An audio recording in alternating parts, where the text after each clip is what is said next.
కేవలం 7,999K up to 10 kgs వరకు బరువు తగ్గి అధిక బరువు నుంచి వచ్చే ప్రధాన సమస్యలను దూరం చేసుకోండి.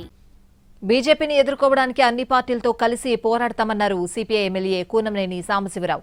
కమ్యూనిస్టులు లేకపోతే ప్రభుత్వ రంగ సంస్థలు ప్రైవేట్ వ్యక్తుల చేతుల్లోకి వెళ్లిపోయే ప్రమాదం ఉందన్నారు. ఆర్టీసీలో యూనియన్లు లేకపోవడం దుర్మార్గం అంటూ మండిపడ్డారు.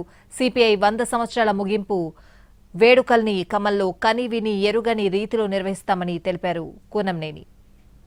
ఆర్టీసీలో యూనియన్ లేకపోవటం ఇంతకంటే దుర్మార్గం లేదు. ఇది ప్రజాస్వామ్య వ్యవస్థ. అదే పద్ధతుల్లో సింగరేణిని అమ్మేస్తున్నారు. నేను దేని దానికే చెప్తున్నాం. కానీ బీజేపీ అనే దాన్ని ఆ నేపథ్యంలో కొన్ని కలవాలి అనే దాంతో ఉన్నదానిలో డెమోక్రటిక్గా ఉంటుందనే ఉద్దేశంతో కొన్ని కలుస్తున్నాం. కానీ ప్రధానమైన విధానాలు వచ్చేసరికి వీరు అంతా ఒకటే పద్ధతుల్లో ఉంటుంది.